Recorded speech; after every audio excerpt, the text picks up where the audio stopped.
Hello and welcome to Shayon Mathematics classes. তোমরা যদি কেউ ক্লাস 8, 9 এবং 10 এর স্টুডেন্ট হও এবং তোমাদের ম্যাথমেটিক্স যদি খুবই কঠিন মনে হয় এবং কঠিন একটি সাবজেক্ট হিসেবে মনে করো তোমরা ম্যাথমেটিক্সকে, তো আমার এই চ্যানেলটিকে সাবস্ক্রাইব করতে পারো। আশা করি তোমাদের ম্যাথের প্রতি যে ভয় সেটা দূর হয়ে যাবে। তো আজকে আমরা শুরু করতে চলেছি ক্লাস 9 দ্বিতীয় অধ্যায় সূচকের নিয়মাবলী, যাকে ইংলিশে বলা হয় লস অফ ইন্ডিসিস।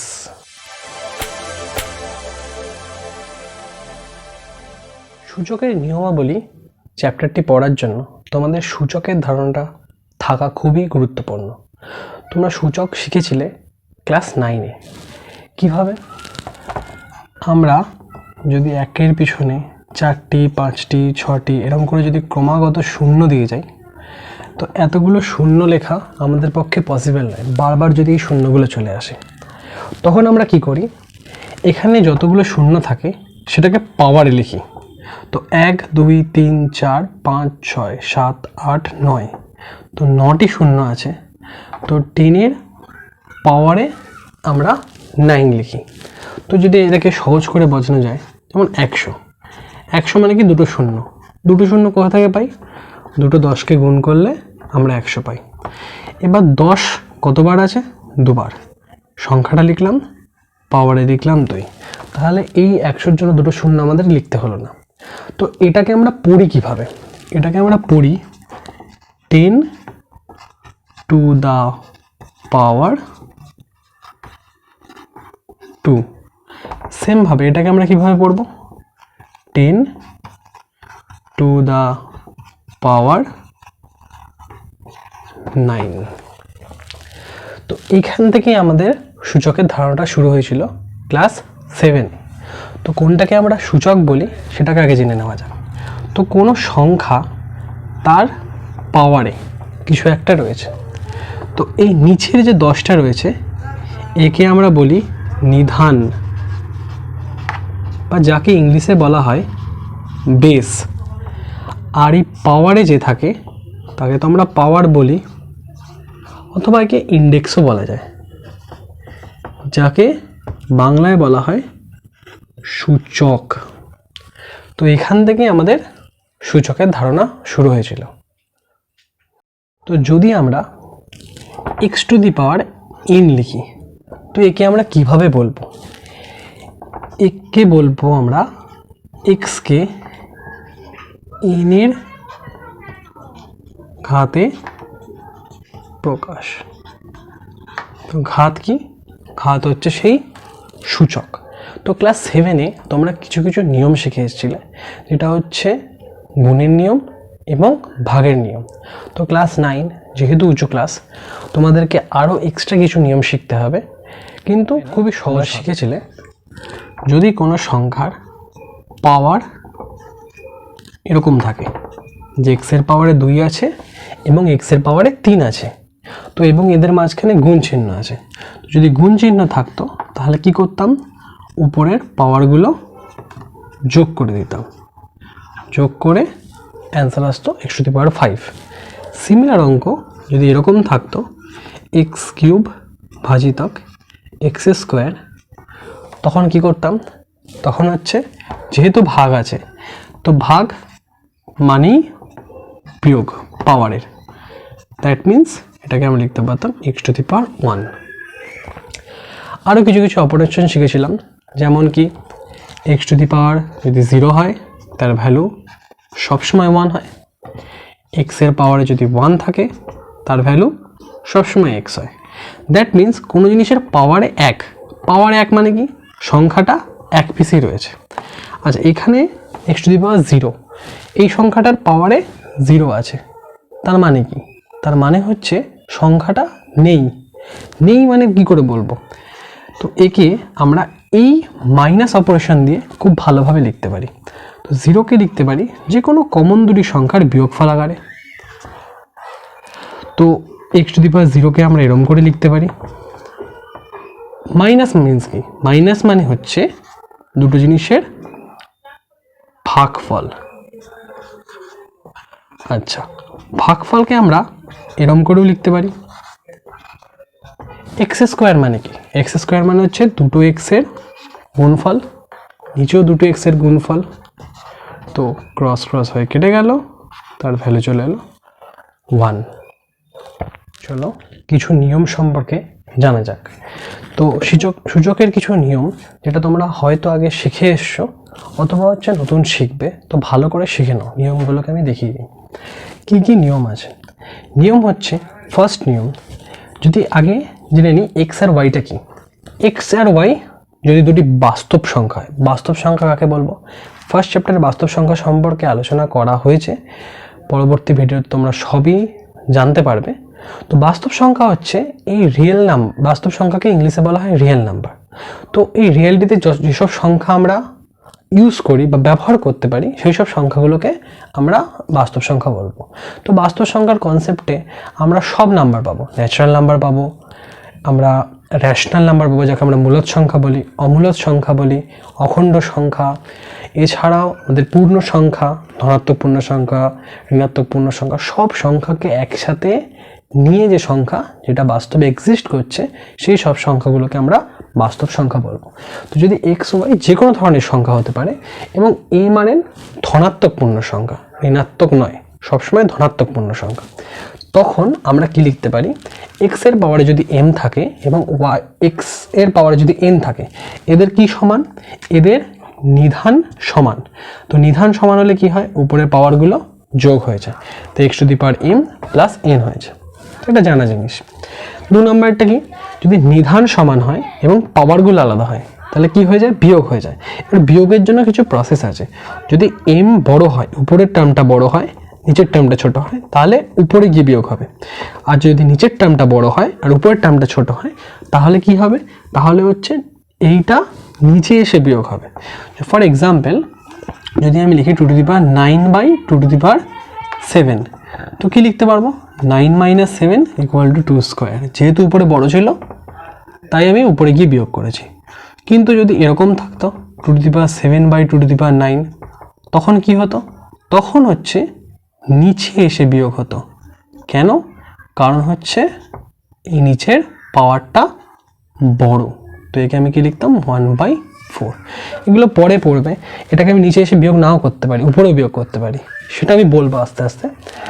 তো এখানে অবশ্যই এই দুইটা 0 হবে না, কারণ টেকনিক্যালি এটা যদি 0 হয়ে যায় তাহলে 0/0 একটা ইনফিনিটি নাম্বার চলে আসবে, তো এখানে ক্যালকুলেশনই করতে পারবো না।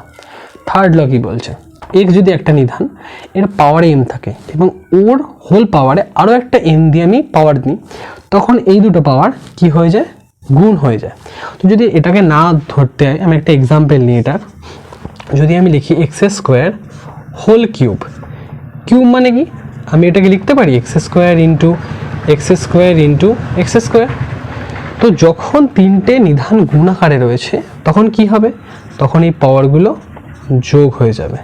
তো এত বড় জিনিসটা না করে আমি ডিরেক্টলি এক্স টু দি পাওয়ার গুণ করে 6 করে দেবো। তো প্রসেসটা হচ্ছে এটা, তো মুখস্থ করবেন, অবশ্যই বুঝে বুঝে জিনিসটাকে পড়বে। তো যদি এরকম থাকে, দুটো নিধান গুণ আছে, পাওয়ার 1 রয়েছে, তো 2 গুণ 3, এর পাওয়ারে এম রয়েছে, বা আমি এর পাওয়ারে 2 রাখতে পারি। তো 2 square into 3 square, rule follow করলো। তো 2 স্কোয়ার মানে কি? 4, 3 স্কোয়ার মানে কি? 9, 4 - 9 = 36। এবার 2 গুণ 3 করলে কত হয়?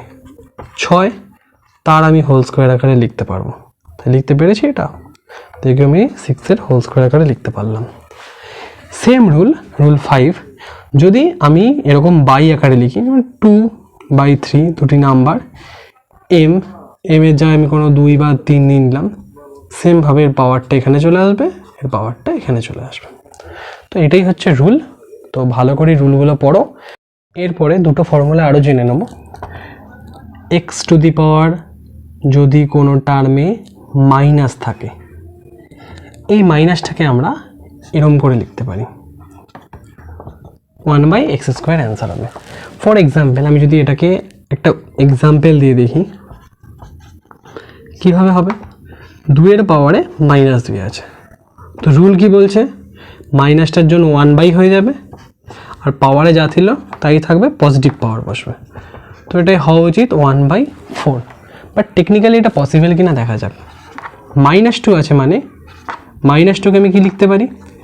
-2 কখন হয়? যখন ছোট সংখ্যা থেকে বড় সংখ্যা বিয়োগ করা হয়।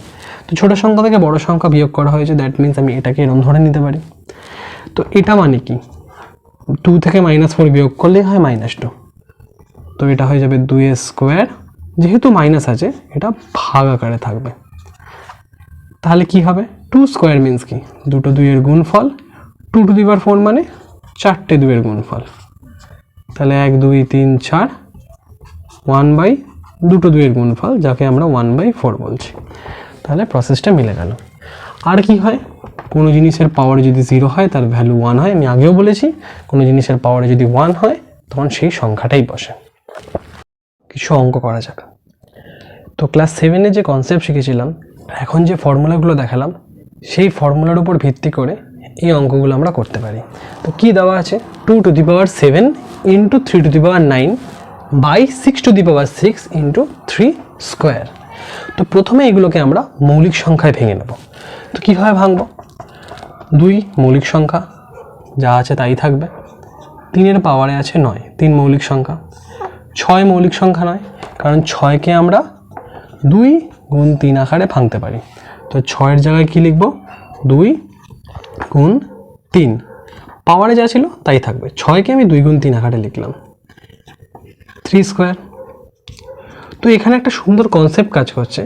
যদি দুটো জিনিসের পাওয়ারে একটা সংখ্যা থাকে, সেই পাওয়ারটা এর মাথায়ও নেমে আসবে, এর মাথায়ও নেমে আসবে। তো করা যাক। 2-এর পাওয়ারে 6, 3-এর পাওয়ারে 6, 3-এর স্কোয়ার। এবার কি করি? গুণ থাকলে গুণ, ভাগ থাকলে ভাগ, কিন্তু নিধান সমান হতে হবে। 2-এর সাথে 3-এর যেমন গুণ হবে না, এরা নিধান সমান নয়। নিধান কাদের সমান? 3-এর সাথে 3-এর। তো প্রথমে আগে গুণ করব।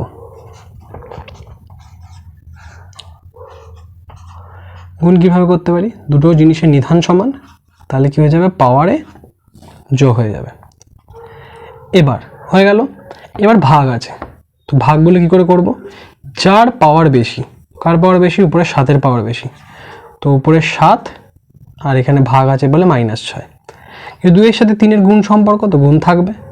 3-এর পাওয়ার উপরে বেশি, 9 - 8, তাহলে কি হয়ে যাবে? 2 to the power 1 into 3 to the power 1।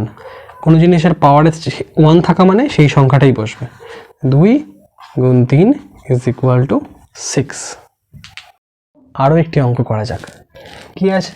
40 two the power 12। এটা কিন্তু মৌলিক সংখ্যা নয়। নিচে কি আছে? 5 to the power 9 R 2 to the power 30। এটা কিন্তু মৌলিক সংখ্যায় রয়েছে। তো যে মৌলিক সংখ্যা নয় তাকে আমি মৌলিক সংখ্যায় আগে ভেঙে নেব। তো কিভাবে ভাঙবো? 40 একটা অনেকটা বড় সংখ্যা, তো এটাকে আমি উৎপাদকে বিশ্লেষণ করব। তো 40 কী হবে? 2, 20, 10, 5। 2 কতবার রয়েছে? 3 বার। তো 40কে আমি লিখতে পারি 2-এর কিউব ইন্টু 5, 40-র জায়গায় এটা লিখলাম। তো এটার পাওয়ারে কত হবে? 12 by 5 to the power 9 into 2 to the power 30। এবার কি হয়? উপরে পাওয়ার থাকলে দুজনের মাথায় নেমে আসে, কিন্তু মাথায় নেমে আসার জন্য এখানে পাওয়ার আছে। তো কোনো সংখ্যার পাওয়ার এখানে রয়েছে, তার বাইরে আছে এটা। তো এরকম কন্ডিশনে আমরা কি করতাম? গুণ করে দিতাম। তো এই কন্ডিশনটা আমরা ক্লাস 7-এ শিখে এসেছি। তো কি হবে? 36 into 5 to the power 12 by 5 to the power 9 into 2 to the power 30। এবার সেম সংখ্যা, পাশাপাশি কোনো সংখ্যা নেই যাদের নিধান সমান এবং গুণ আকারে আছে, তো উপর নিচে আছে মানে ভাগ সম্পর্কে আছে। তো আমরা কি করব? ভাগ থাকলে হয়ে যায় বিয়োগ। এটাও ভাগ আছে, এটাও বিয়োগ, তাহলে কত হবে? 2 to the power 6 into 5 to the power 3। 2 to the power 6 mean কি? 2 দুগুণে 4, 8, 16, 32, 64। তো 64 হলো, ইন্টু 5 কিউব মানে 5 5 25, 25 5 125।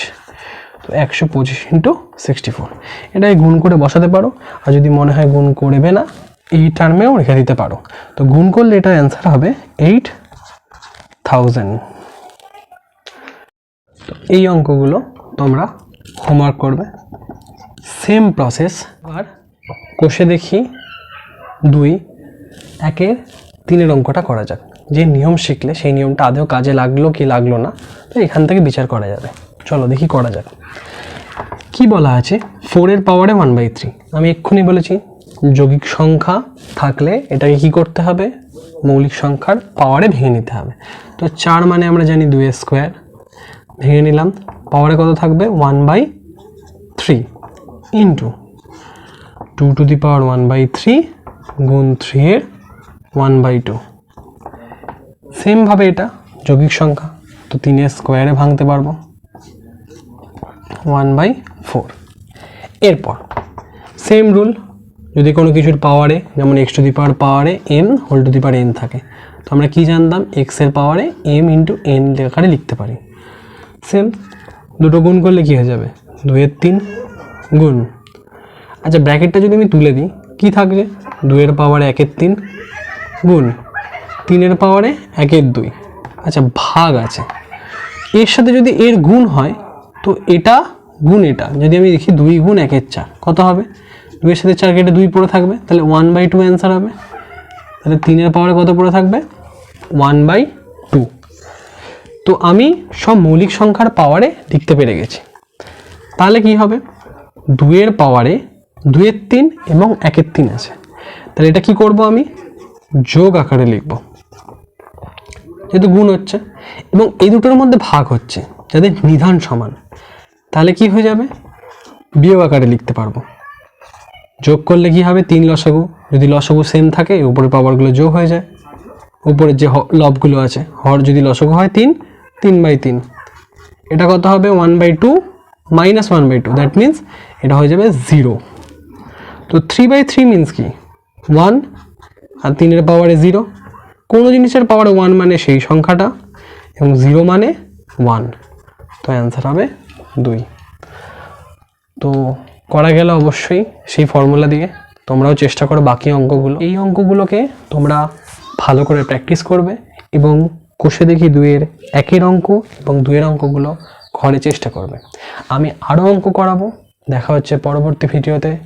যদি ভিডিওটা ভালো লেগে থাকে অবশ্যই লাইক করবে, কমেন্ট করবে এবং শেয়ার করবে এবং সাবস্ক্রাইব বাটনটা ক্লিক করে রাখবে পরবর্তী ভিডিওর আপডেটের জন্য। বাই।